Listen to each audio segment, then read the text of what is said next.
Saúde a todos com a paz do Senhor Jesus. Amém. Quem está feliz com Jesus? Quem está feliz com o Senhor? Glória a Deus. Também estou muito feliz, meus irmãos, por estarmos na presença de Deus. E mais uma noite estamos aqui para adorarmos o nome do Senhor, para estudarmos a Bíblia, a palavra de Deus. Amém? Quem gosta de estudar a palavra de Deus, diga aleluia, diga glória a Deus. Aproveitando que os irmãos já estão de pé, glória a Deus, aleluia, Jesus, glórias ao nome de Jesus. Já quero convidar os irmãos para nós lermos a palavra de Deus, aleluia. Os irmãos abram a Bíblia, nós estudamos aqui, Deus abençoe, missionário Mardoni.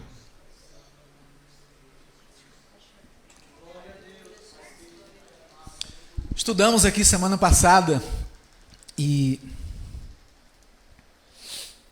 falamos a respeito de um assunto que as pessoas, muitos não têm coragem de pregar como a Bíblia ensina, preferem seguir a maioria, e eu fiquei feliz quando eu vi pessoas falando aqui. Eu aprendi algo terça-feira que eu nunca tinha aprendido. Isso é importante, meus irmãos. Eu conversava com o diácono Sandro no final do culto. Ele falava: pastor, eu gostaria que o senhor continuasse esse estudo nas terças-feiras. Então, eu orando a Deus, Deus tocou no meu coração e nós vamos continuar. Algumas coisas, os irmãos que estão aqui já estudaram, já aprenderam. E muitos já sabem até de cor, né, meus irmãos? Mas sempre tem algo novo que Deus traz para a gente, até para mim mesmo. Então eu gostaria de estudar com vocês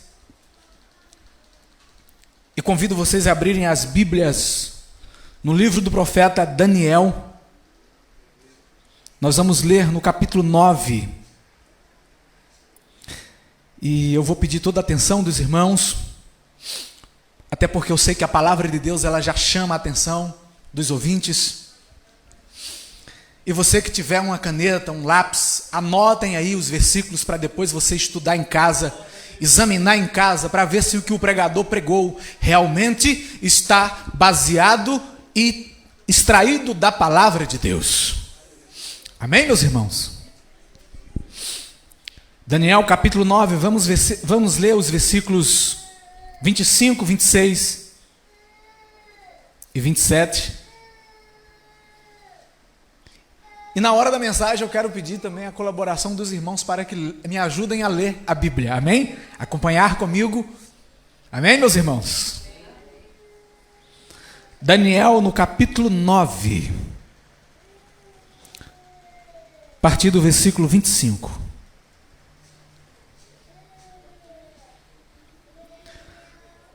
Sabe e entende, desde a saída da ordem para restaurar e para edificar Jerusalém, até ao Messias, o príncipe, haverá 7 semanas e 62 semanas. As ruas e o muro se reedificarão, mas em tempos angustiosos.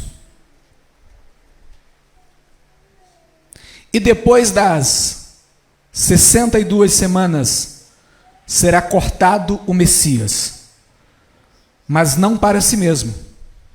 E o povo do príncipe que há de vir destruirá a cidade e o santuário, e o seu fim será como uma inundação, e até ao fim haverá guerra. Estão determinadas as desolações. Versículo 27. E ele firmará uma aliança com muitos por 1 semana. E na metade da semana fará cessar o sacrifício e a oblação. E sobre a asa das abominações virá o assolador. E isso até a consumação. E o que está determinado será determinado sobre o assolador. Digam comigo: Jesus, revela a tua palavra a mensagem da Bíblia, a Bíblia Sagrada. Fala comigo, me dá entendimento, derrama nesta noite o espírito de profecias e me ensina, profetiza na minha vida. Deus, eu preciso ouvir o Senhor profetizar nos meus dias, em nome de Jesus. Pode assentar, a igreja do Senhor. Aleluias. Pode bater uma salva de palmas, você que pode.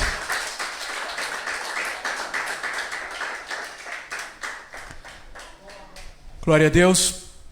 Essa palavra é muito pouco pregada, muito pouco lida nas igrejas. E eu quero perguntar nesta noite, quem já ouviu se pregar essa mensagem? Falando das 70 semanas, ou quem já pregou, ou quem já entendeu essa mensagem, por favor, dê um sinal com a sua mão. Ninguém levantou a mão, por isso que eu digo para vocês que é muito pouco pregado. Até eu mesmo nunca preguei essa mensagem. Portanto, li tantas vezes, mas é a primeira vez que estou pregando. E nesta noite eu gostaria de aprender junto com vocês da palavra da Bíblia Sagrada, que é a boca de Deus falando aos nossos corações. E que o espírito de profecia, que é o Espírito Santo Consolador, derrame a sua glória nesta noite, através da sua palavra no meio da sua igreja. Amém, meus irmãos? Para nós entendermos, 70 semanas, 7 semanas, depois 62 semanas e por final mais uma semana. Eu gostaria que vocês entrassem na Bíblia comigo esta noite. Convido a vocês para nós entendermos o que significa, para depois nós podermos exercitar esta palavra no decorrer do culto. Abra as suas Bíblias no livro de Números, capítulo 14, e o versículo 34. Números capítulo 14, versículo 34. Nós vamos entender o que significa semana, dia e ano. A irmã Miriam já encontrou? Então pode ler, por favor. Segundo o número dos dias em que espiaste essa terra, 40 dias, cada dia representando um ano. Levarei sobre vós as vossas iniquidades 40 anos, e conhecereis o meu afastamento. Amém. Deus abençoe, irmã Miriam. Um dia para cada ano. O povo murmurou. Os espias caminharam 40 dias. Então o mesmo castigo eles receberam. 40 dias. Então Deus colocou 40 anos aquele povo peregrinando no deserto. Um dia para cada ano. Vamos confirmar, porque a Bíblia, se a gente ler um versículo isolado e não tiver uma referência, fica meio equivocado para o pregador convencer as pessoas. E a Bíblia, meus irmãos, ela tem que convencer. A Bíblia diz que Apolo, um judeu, ele chegou pregando a palavra de Deus, conhecendo apenas o batismo de João. Mas a Bíblia diz que ele tinha tanta eloquência, ele era tão poderoso nas escrituras, que ele conseguia convencer os judeus, dentro das sinagogas dos judeus, que Jesus Cristo era o Messias, o Filho de Deus. Levíticos capítulo 25, vamos ler o versículo 8. Mais uma confirmação que no espírito de profecias, dentro das profecias sagradas, um dia representa um ano. Levíticos, está ali encostadinho de Números, onde nós acabamos de ler. Encontrou, Diácono Sandro? Pode ler, versículo 8. Também contarás 7 semanas de anos, 7 vezes 7 anos, de maneira que os dias das 7 semanas de anos serão 49 anos. Vocês entenderam? De maneiras que um dia representa um ano. E que 7 semanas representam 49 anos. 7 vezes 7, 49, não é verdade? Correto? Entendido? Então, aqui um dia, cada dia da semana de Daniel, ou das 70 semanas de Daniel, cada dia representa o quê? Um ano. Então, se a semana tem 7 dias, cada semana dessas são o quê? 7 anos. Então, 70 semanas, aquela matemática, 70 vezes 7, 70 vezes 7, 490 anos. Correto? Quem entendeu? Só que aqui nós encontramos, primeiro 7 semanas. Desde o dia que foi dado a ordem, que ordem? O povo de Deus estava na Babilônia como escravo, levado por o rei Nabucodonosor. E ali o anjo Gabriel chega falando com Miguel, depois de uma oração longânima que ele faz, e ele se humilha, pede perdão por ele e por o povo de Israel. E o anjo Gabriel chega para ele e diz: olha, agora eu vou revelar o significado de tudo isso. E aí Daniel diz: olha, a partir do momento que foi dada a ordem, haverão 7 semanas, que significam 49 anos. Digam comigo, 49 anos. Dos 49 anos até a chegada do Messias, mais 62 semanas, 62 vezes 7 anos, 434 anos. Quem é bom de matemática aí? Pegaram a calculadora? Confere comigo. 434 anos? 434 anos. Então, irmãos, aqui nós vamos entender isso agora. Da saída da ordem até reconstruir os muros de Jerusalém, 49 anos. Aquela saída de Neemias, quando Neemias, Esdras saíram e eles foram incumbidos a reedificar, restaurar a cidade de Jerusalém, fazer os muros da cidade, edificar a cidade, reedificar o templo e colocar a cidade de Deus de pé, mais uma vez. 49 anos. Porém, do momento que eles concluem esta obra, mais 434 anos, dando um total 49, mais 434, 483, correto? Vocês são bons de matemática aí? Dizem que músico é bom de matemática, então isso me ajuda um pouco, né? 483 anos, correto? Glória a Deus. Irmãos, quando é dada a ordem para que Jerusalém fosse reedificada? No ano 457 antes de Cristo. Guarde esse número, anota aí para você não esquecer. Se vocês esquecerem, depois me procurem que eu repito tudo de novo, tá bom? E aí vocês anotam e vocês levam o estudo para casa. Ou seja, 457 antes de Cristo significa faltando 457 anos para Cristo se manifestar. Correto? Então, se nós fizer a conta, 483 menos 457, sobra 27. Ou seja, exatamente o ano 27 da era cristã. Ou seja, Jesus teria aproximadamente 27 anos. Mas aqui a Bíblia não fala que é nas 42 semanas. Está dizendo que é depois das 42 semanas. Ou seja, quando fala depois, a Bíblia não erra. Então, a chegada do Messias. Jesus, ele é batizado no Rio Jordão com quase 30 anos e começa o seu ministério. Quem entendeu? Correto? Amém?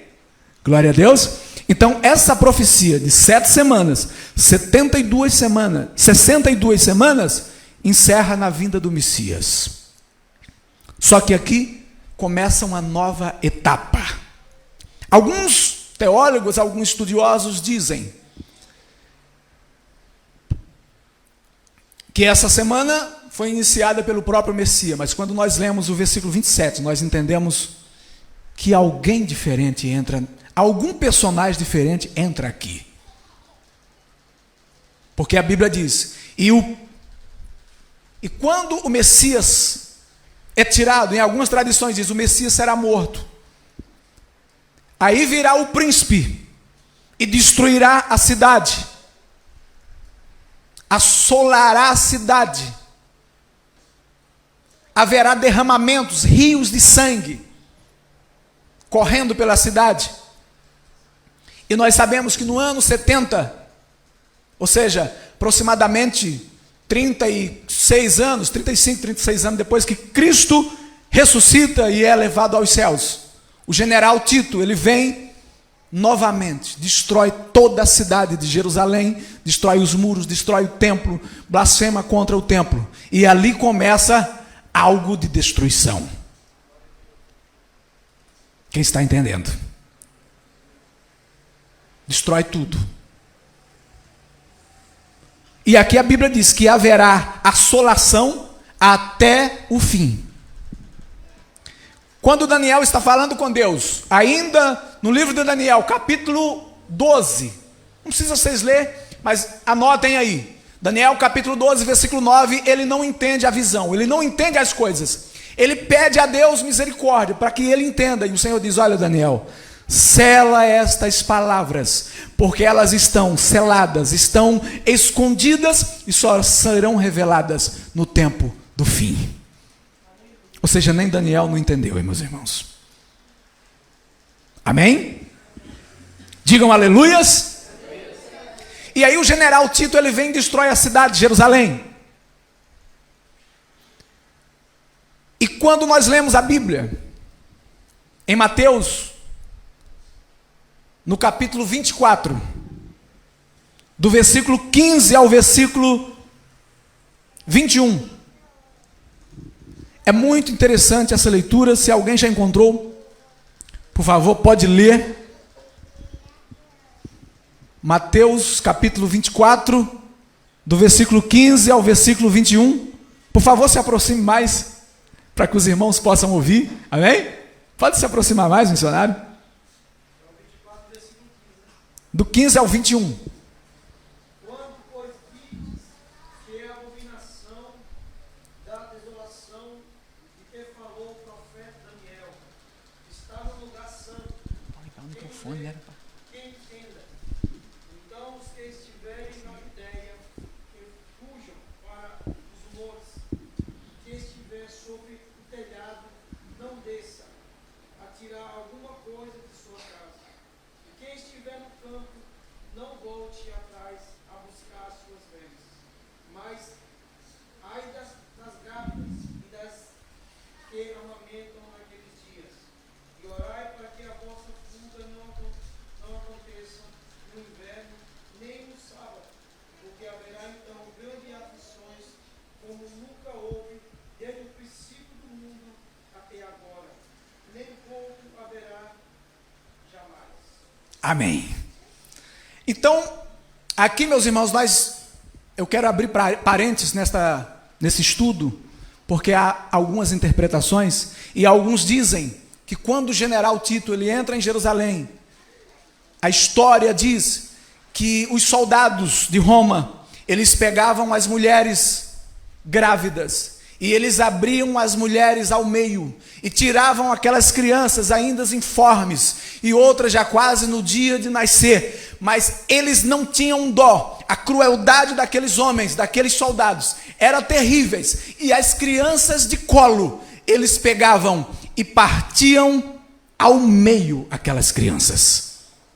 Homens cruéis, a desolação foi tão grande, a desolação foi avastadora, foi devastadora.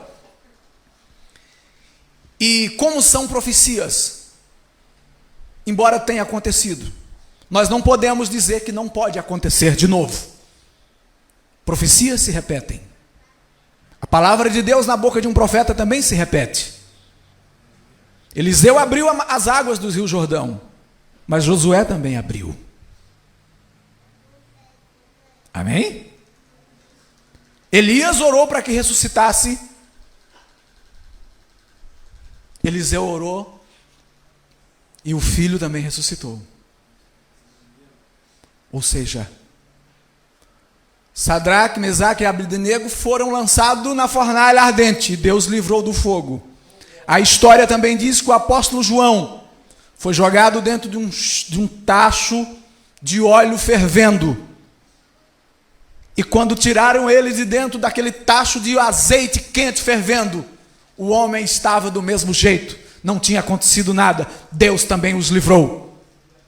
E por não poderem fazer nada, ficaram com medo, porque tal coisa não ter acontecido nada com o homem, nós não podemos matar, não podemos tocar nele, então vamos jogar ele na ilha de Patmos.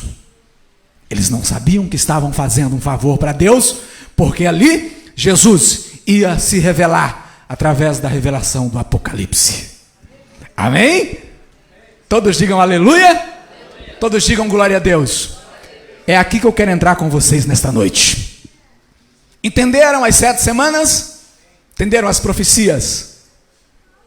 Então vamos lá. Eu quero que vocês abram a Bíblia, porque se o anticristo, o assolador das nações, ele assolou uma vez, isso pode se repetir outra vez. Ou seja, também vai se repetir outra vez.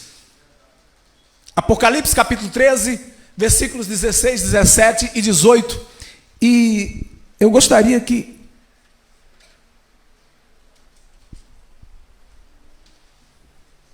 você pode ler. E quando alguém for ler, nós transferimos o microfone para a pessoa vem aqui e fala e lê no microfone, né, meus irmãos? Apocalipse, você encontrou ele? Então pode ler para nós. Capítulo 13, versículo 16, 17 e 18.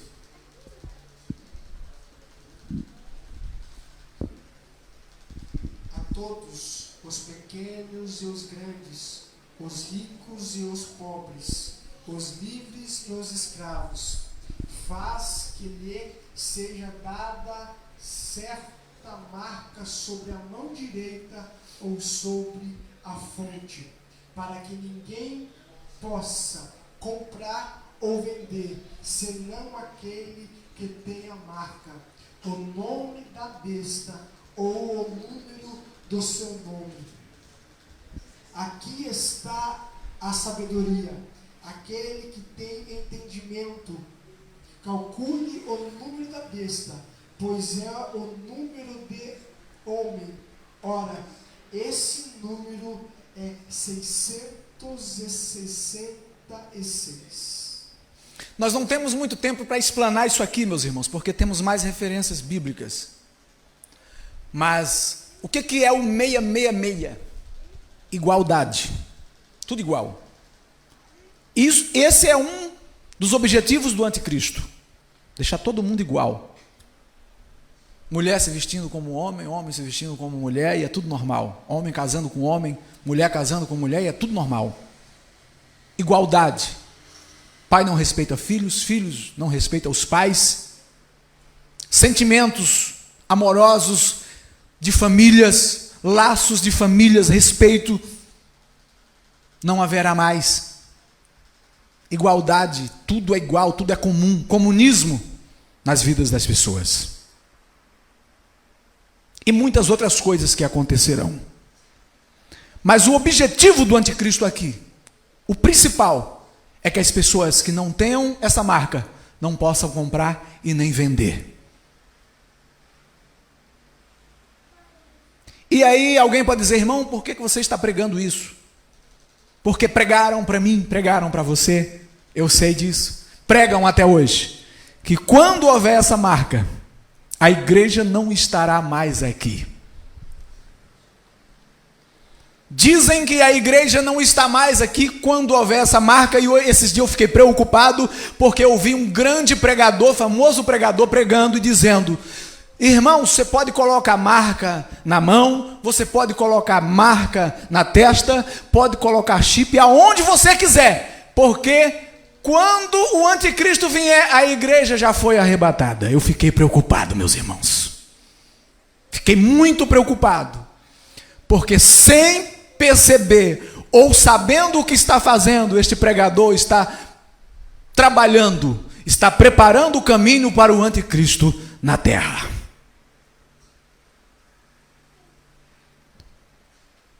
A marca será na mão direita ou na testa. Ninguém vai poder comprar e nem vender. Você pode dizer: irmão, mas eu acho que eu não vou estar mais aqui. E alguns até pregam que Jesus volta, arrebata a igreja, e a partir do arrebatamento começa o anticristo. A Bíblia não diz isso. Nós vamos ler isso hoje também na palavra de Deus. Alguns dizem que quando Jesus volta no arrebatamento, pessoas serão salvas.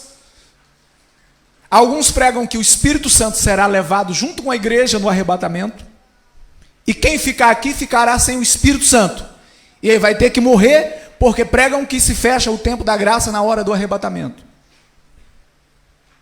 Se a pessoa não aceita Jesus, se a pessoa não morre por Jesus, não faz nenhum sacrifício para servir a Jesus com o Espírito Santo na terra, como que alguém vai fazer alguma coisa sem o Espírito Santo na terra? E aí você me pergunta: irmão Marcelino, mas haverá salvação na grande tribulação? Haverá salvação na grande tribulação, sim. Haverá pessoas se convertendo na grande tribulação? Haverá pessoas se convertendo na grande tribulação, sim. O Espírito Santo estará na terra na grande tribulação? O Espírito Santo estará na terra, sim. Mas, poxa, pastor, agora você contrariou tudo que eu aprendi.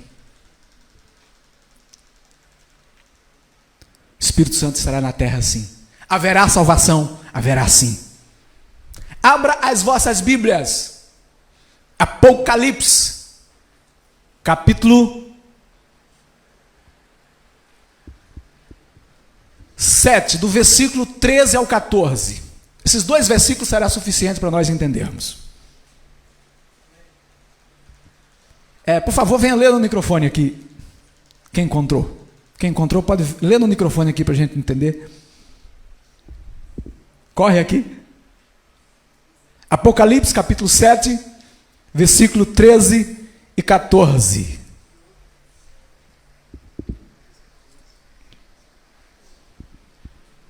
E um dos anciãos me falou, dizendo: Este, que estão vestidos de veste branca, quem são e de onde vieram? E eu lhe disse: Senhor, tu sabes. E ele disse-me: Estes são os que vieram da grande tribulação, lavaram as suas vestes e branquearam no sangue do Cordeiro. Fica aqui. Fica comigo aqui agora. Quem são estes? E ele responde: Senhor, tu sabes. Estes são os que vieram da grande tribulação. Então haverá salvação na grande tribulação. Branquearam as suas vestes no sangue do Cordeiro. Leia mais uma referência para nós. Apocalipse capítulo 20, versículo 4. Glória a Deus. Apocalipse capítulo 20, versículo 4. Irmãos, anotem aí, é muito importante. E vi tronos e assentaram-se sobre aqueles a quem foi dado o poder de julgar. E vi algumas almas daqueles que foram degolados pelo testemunho de Jesus e pela palavra de Deus, e que não adoraram a besta e nem a sua imagem, e não receberam um sinal na testa nem na mão, e viveram e reinaram com Cristo durante 1000 anos. 1000 anos. Primeiro ele vê tronos. Depois, quem se assenta sobre o trono recebe poder para julgar. E aí ele afirma dizendo: estes são os que não adoraram a besta, nem a sua imagem, e nem aceitaram o sinal. Estes viveram. Em algumas Bíblias diz assim: e estes reviveram ou ressuscitaram e reinaram com Cristo durante 1000 anos. O que essas pessoas vão fazer? Irmãos, primeiro, para sentar no trono, tem que ter autoridade. Para sentar num trono, tem que ter o poder de rei. Ou seja, reinar é exercer autoridade. Reinar é ter autoridade para fazer julgamentos. Reinar é ter autoridade para colocar ordem, decidir, tomar decisões e fazer coisas que quem não tem autoridade não pode fazer. Agora, quem são essas pessoas que se assentam no trono e julgam? Leia em 1 Coríntios, no capítulo 6, versículos 2 e 3, é suficiente para os irmãos entenderem. 1 Coríntios, capítulo 6, versículos 2 e 3. Pode ler. Não sabeis vós que os santos hão de julgar o mundo? Ora, se o mundo deve ser julgado por vós, sois, porventura, indignos de julgar as coisas mínimas? Não sabeis que vós, que havendo de julgar aos anjos, quanto mais as coisas pertencentes a esta vida. Amém? Vocês entenderam? Nós, os que formos salvos por Cristo, nós vamos julgar o mundo. E nós vamos julgar também os anjos. Mas que anjos? Os anjos caídos, os anjos que foram expulsos dos céus. Nós vamos julgar eles. Nós vamos receber poder e autoridade para julgar homens e anjos caídos. Ou seja, a igreja não será julgada. A igreja, ela já está glorificada. A igreja, nesse momento, ela está sentada sobre tronos.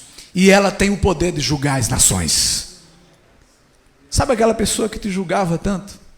Nesse dia, você vai vencer.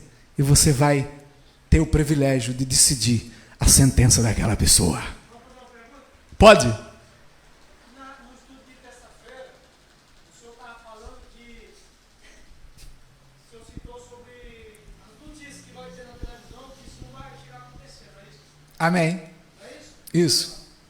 Daí no meio da semana, um pastor colocou no Facebook sobre isso. Que vai ver as notícias pela televisão.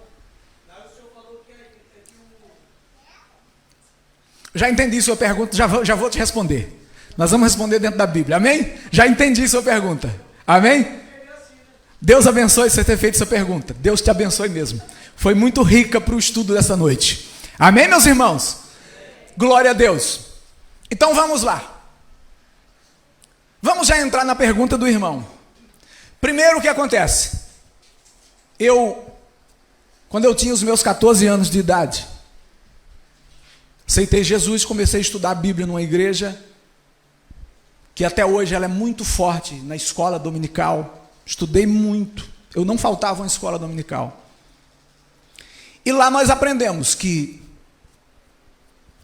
acabando o princípio de dores, Jesus vem, arrebata a igreja, o anticristo começa a reinar por 7 anos, trazendo aquela semana de Daniel, a última semana. No meio da semana, o anticristo quebra o pacto com o povo, a aliança que ele fez com o povo.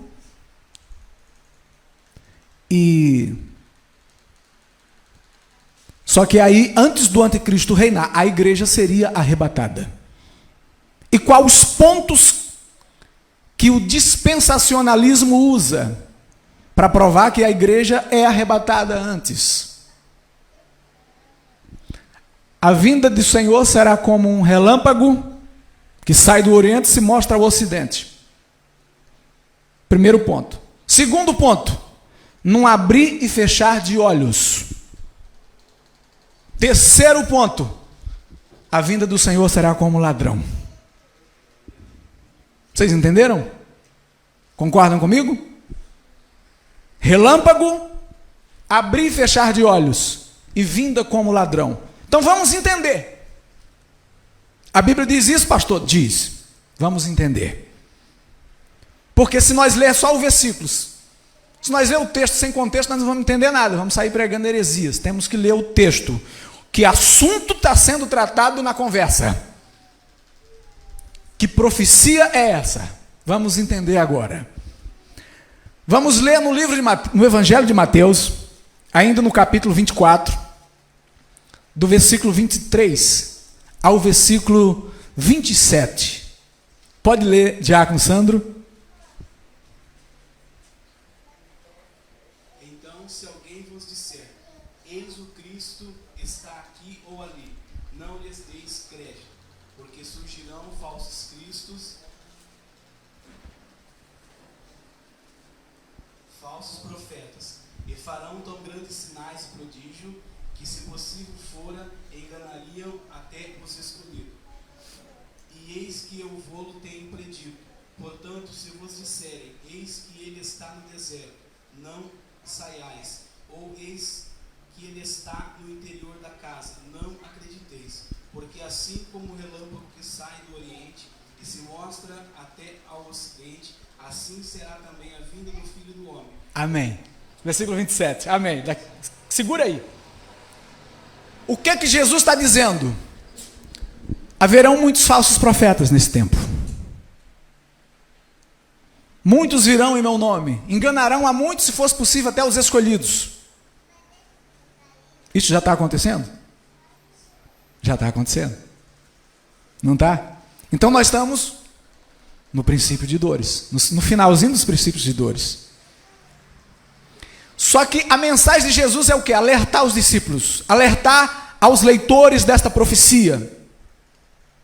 Olha, se alguém disser ele está no campo, se alguém disser ele está ali, se ele está no deserto, se alguém disser ele está no interior da casa, não acrediteis. Jesus está dizendo assim, olha, eu não vou vir da forma que eu estou vindo hoje. Eu não vou vir mais andando pelo deserto, jejuar 40 dias. Eu não vou mais andar com as multidões, sentar na areia, multiplicar pães. Ele estava querendo dizer isso, não será mais desta forma. Porque assim como um relâmpago que sai do oriente e se mostra o ocidente, assim será o quê? O arrebatamento?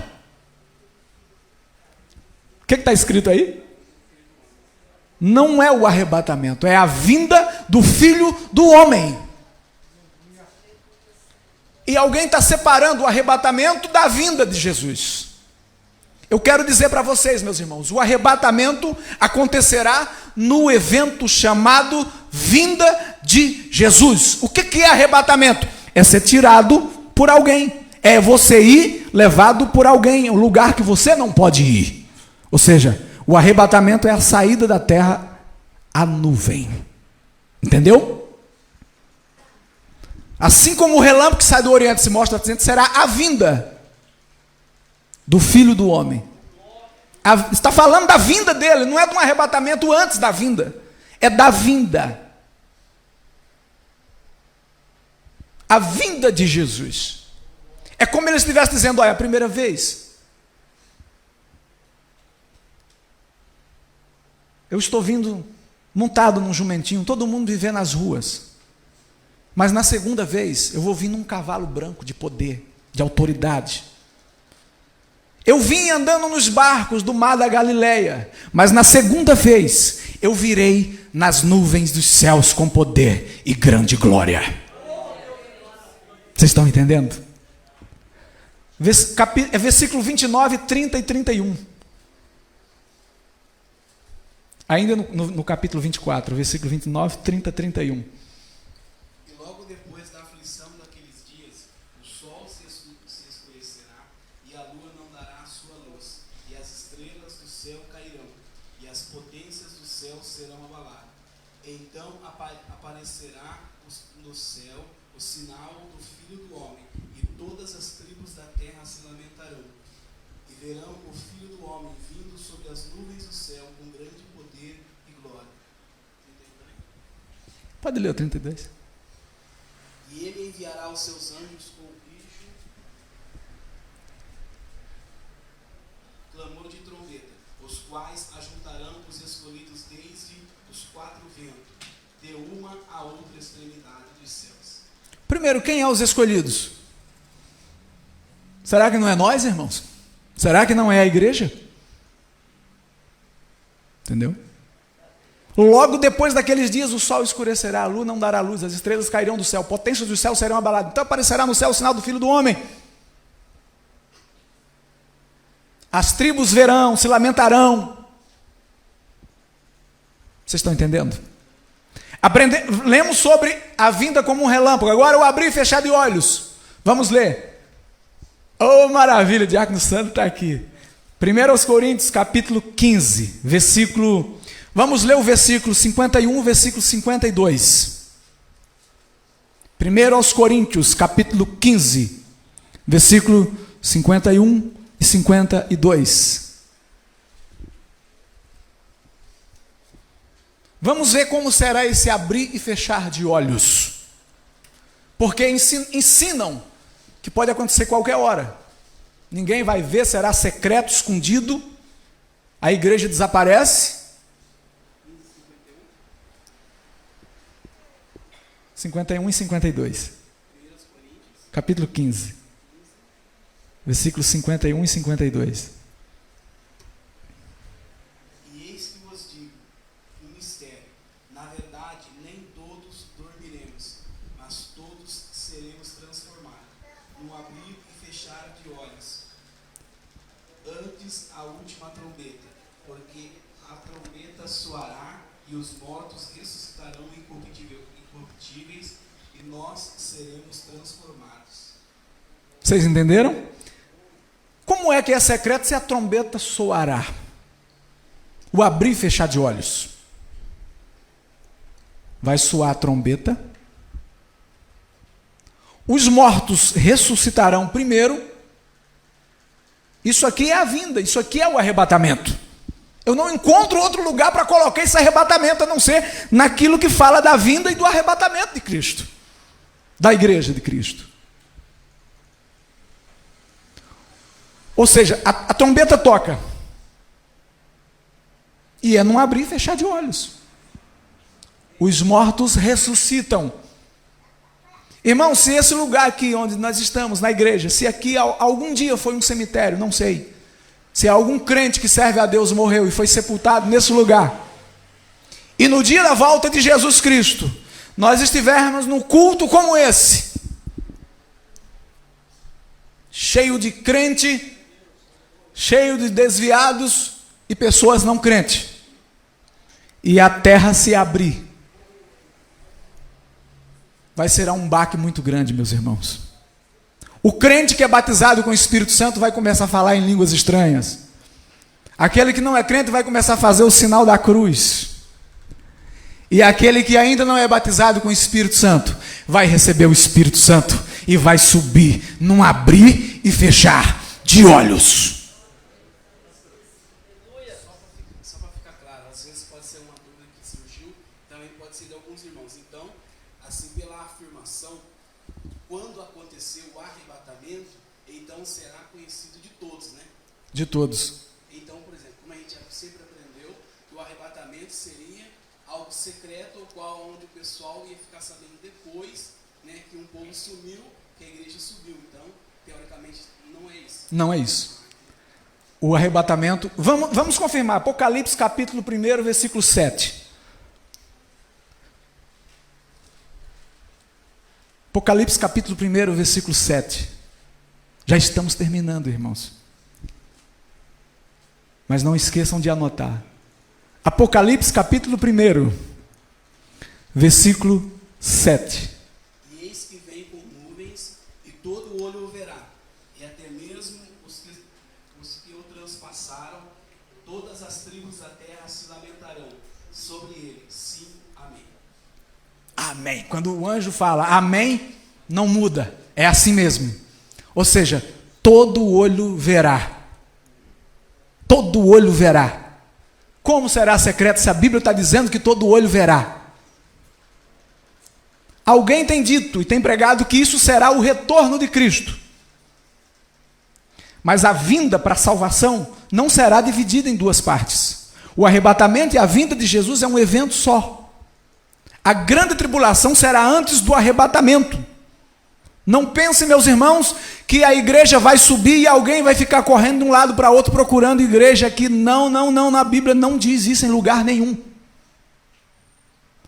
Não podemos pregar uma coisa que não podemos provar pela Bíblia, a palavra de Deus.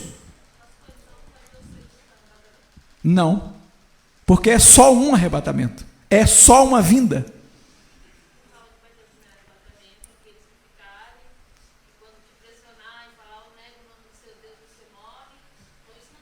Isso não vai acontecer.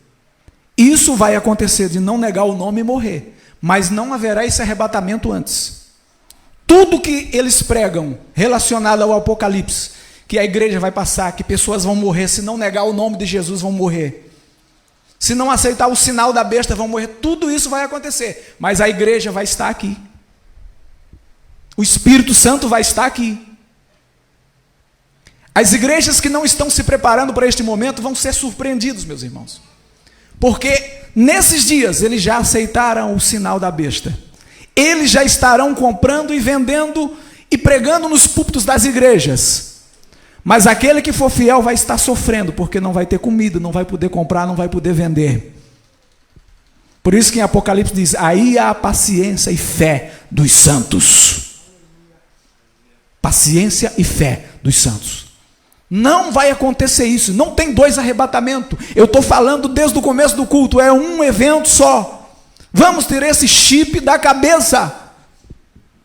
Não existe dois arrebatamentos.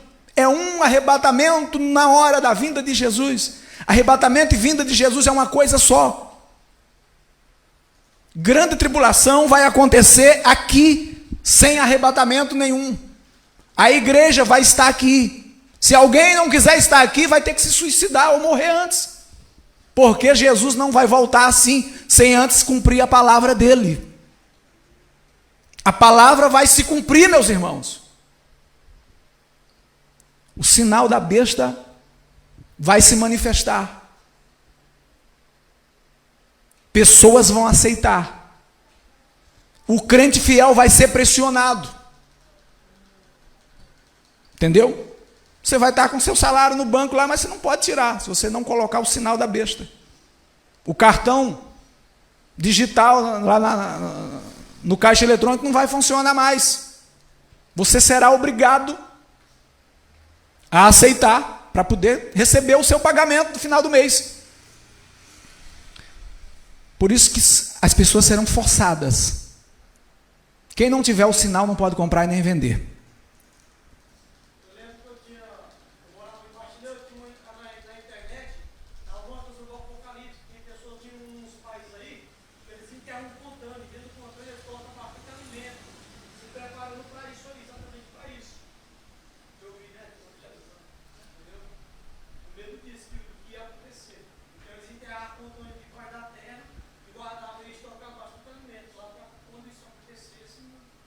Entendi.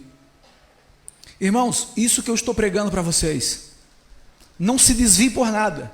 Nós lemos aqui na terça-feira passada, em 2 Tessalonicenses capítulo 2, Paulo alertando os irmãos, quando ele diz, irmãos, rogamos pela vinda do nosso Senhor Jesus, que ninguém vos engane, quer por epístola, quer por palavras, quer por espírito, ou seja, por estudo bíblico, por teologia, ou por espírito de profecia ou revelação. Não deixe as pessoas enganarem vocês. Aí Paulo diz, porque não será assim, como se o dia de Cristo já estivesse perto. Paulo estava dizendo aos irmãos, porque os irmãos pensavam que Jesus ia voltar no outro dia, ia ser arrebatado de uma hora para outra. Paulo está dizendo, não será assim, ele já dizia naquele tempo. Sem que antes se manifeste o homem do pecado, o filho da perdição. Só para esclarecer um pouquinho, por exemplo, assim, pode ser uma dúvida também. Então, o anticristo, ele que vai instituir tudo isso, instituir tanto o chip, tanto na testa como na mão, será ele mesmo? Será no reinado do anticristo. Reinado do anticristo. Teoricamente será um grande governador, um grande líder religioso. Um grande líder religioso aliado com a religião e aliado à política.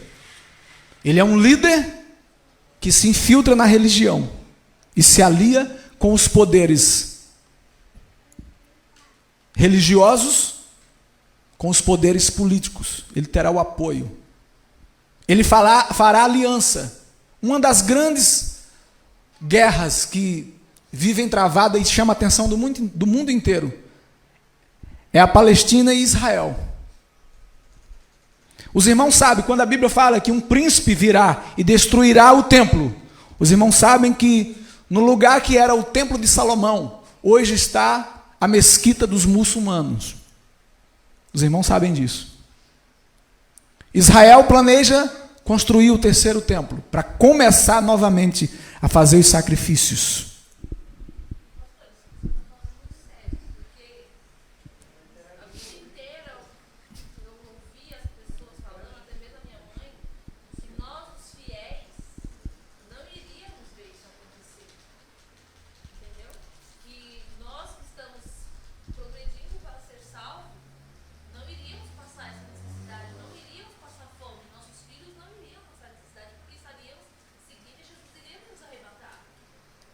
Vivemos a vida inteira ouvindo isso. Eu aprendi isso em escola teológica. Me ensinaram na teologia isso aí. Mas nós vamos passar. Eu faço uma pergunta. Quando Moisés chega para libertar Israel, Deus tirou o povo na primeira praga? Tirou na segunda? Tirou na terceira? Foram quantas pragas? 10. E o povo de Deus sofreu alguma praga? Deus não livrou a todos? Por que nós não cremos que Deus vai nos livrar? Só para ficar claro, em cima da que a irmã está perguntando, existe um versículo específico que prove que enquanto a igreja está aqui, o anticristo aparece e institui tudo que ele está querendo fazer? Será que tem? Assim, para a gente ficar claro? Primeiro, nós vamos ler em 2 Tessalonicenses. Porque a gente aprendeu, por exemplo, que enquanto o Espírito Santo estiver aqui com a igreja, o anticristo não aparece. Isso. Só depois que a igreja é arrebatada, que o Espírito Santo é levada, que o anticristo aparece. Vamos ler 2 Tessalonicenses, capítulo 2.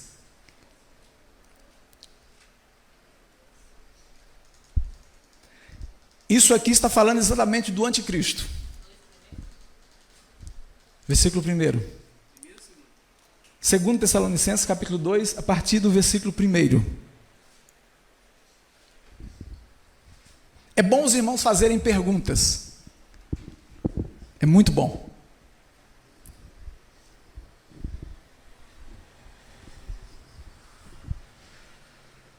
Ora, irmãos, rogamo-vos pela vinda de nosso Senhor Jesus Cristo e pela nossa reunião com Ele, que não vos movais facilmente do vosso entendimento, nem vos perturbeis, quer por espírito, quer por palavra, quer por epístola, como de nós, como se o dia de Cristo estivesse já perto.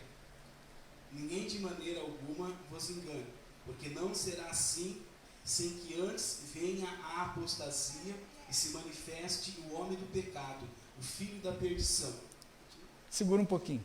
Quem é o homem do pecado, o filho da perdição? O anticristo. Então o que Paulo está dizendo aqui? Não será assim, como vocês pensam, como se Cristo já estivesse voltando amanhã. Porque Jesus não volta sem que antes se manifeste o homem do pecado, o filho da perdição, que é o anticristo. A vinda de Cristo será precedida, que antecede a manifestação do anticristo. O cabeçalho, né? Mas em algumas Bíblias fala diferente. Então vamos considerar o texto, a Bíblia. Entendeu? Entendeu?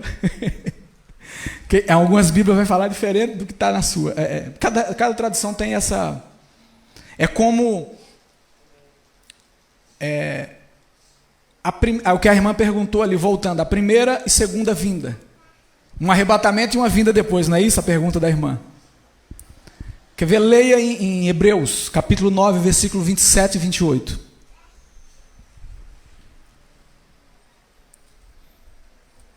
Hebreus capítulo 9, 27 e 28.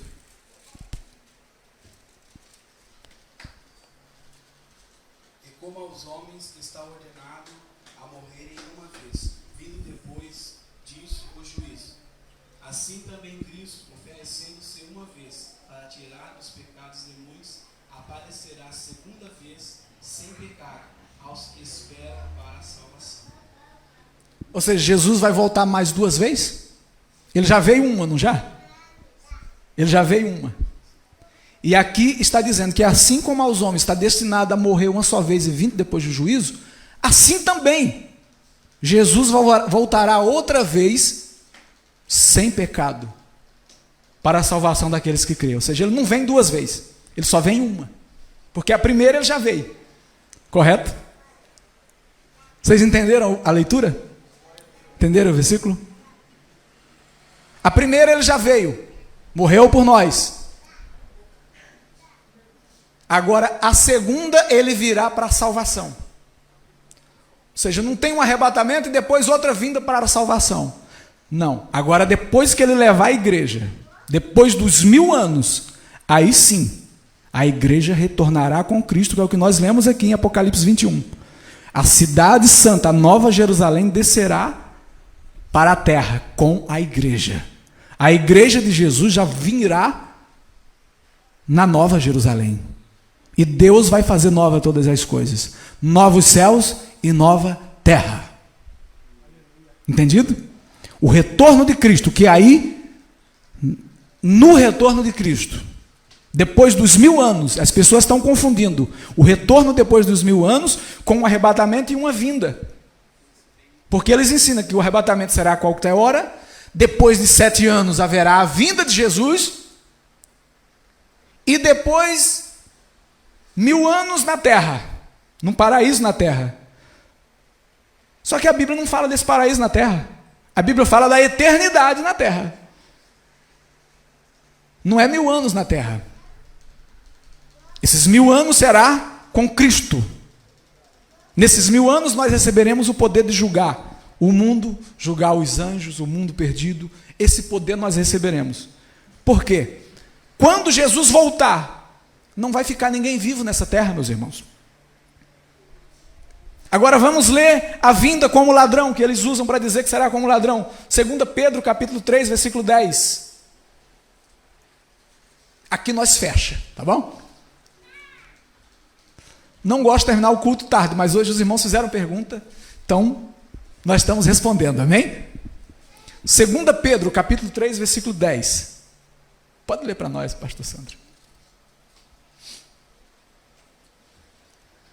Mas o dia do Senhor virá como um ladrão de noite, o qual os céus passarão como um grande estrondo, e os elementos ardendo se desfarão, e a terra e as obras que nela há se queimarão. O dia do Senhor será como um ladrão,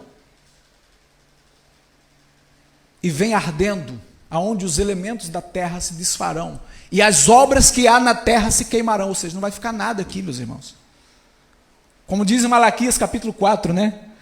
Aquele dia não ficará nem ramos, nem raiz, nem nada. Tudo será destruído. O dia do Senhor será terrível.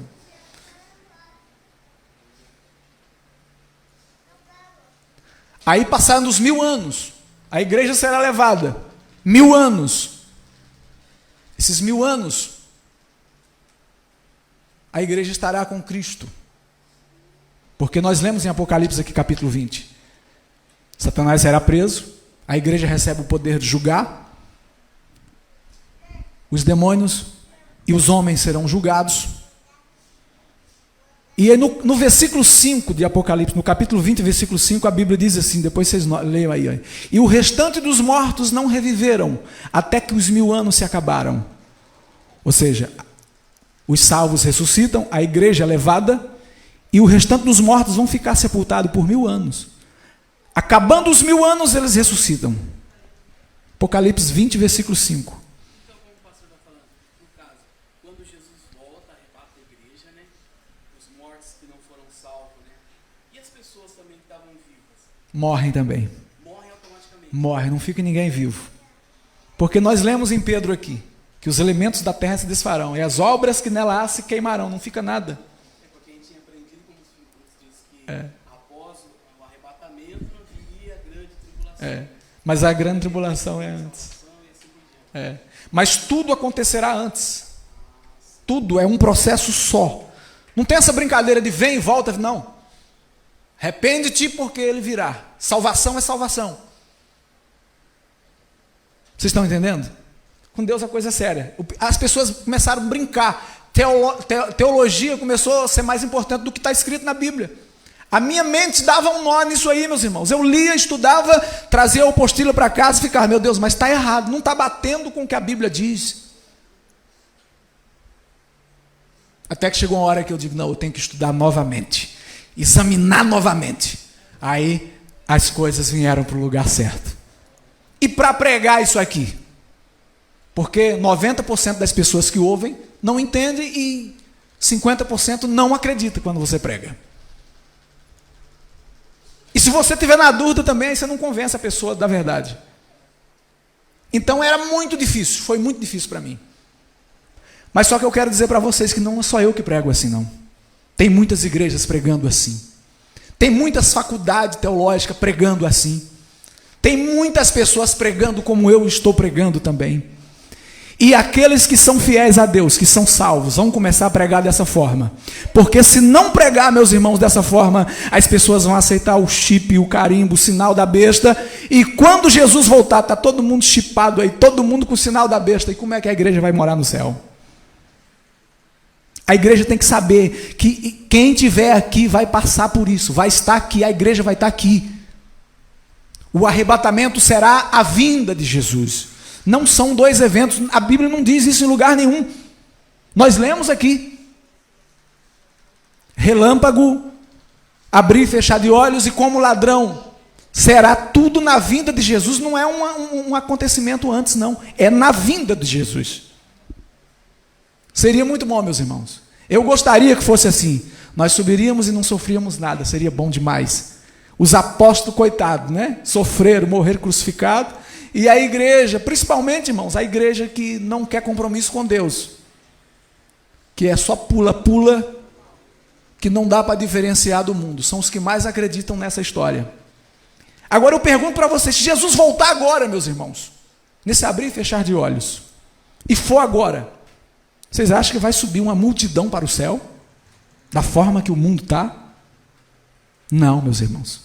Vai haver a grande tribulação para que aqueles que são fiéis se reconciliem com Cristo. Aqueles que terão o nome escrito no livro da vida, voltem ao primeiro amor, a praticar as mesmas obras, e assim serão salvos. Até porque a Bíblia diz que muitos são chamados e poucos são escolhidos. Amém? Vocês entenderam? Alguns não compreenderam? Irmãos, examinem. Por isso que eu peço para vocês, anotem esses versículos. E quando chegar em casa, Bíblia, Bíblia, pesquisa, procura. Procura com quem tem conhecimento para te passar. Não aquele que tem conhecimento para tirar o conhecimento que você tem. Aquele que tem conhecimento para te aproximar de Deus. Não para distanciar você da palavra de Deus. Amém, meus irmãos? Deus abençoe vocês, vamos ficar de pé? Amém? E os irmãos que tiver dúvida, vamos estudar esse assunto. Porque é bom quando você tem dúvida. Por quê? Porque você está interessado em tirar a dúvida. Entendeu? Amém, meus irmãos? Vamos orar. Senhor, meu Deus e meu Pai, obrigado por tudo, meu Deus. Que nesta noite a tua bênção, a tua graça, Senhor, esteja sobre a tua igreja. Senhor, que o teu Espírito possa nos ensinar a cada dia, que a tua misericórdia possa nos levar, Senhor, ao conhecimento pleno da tua verdadeira palavra.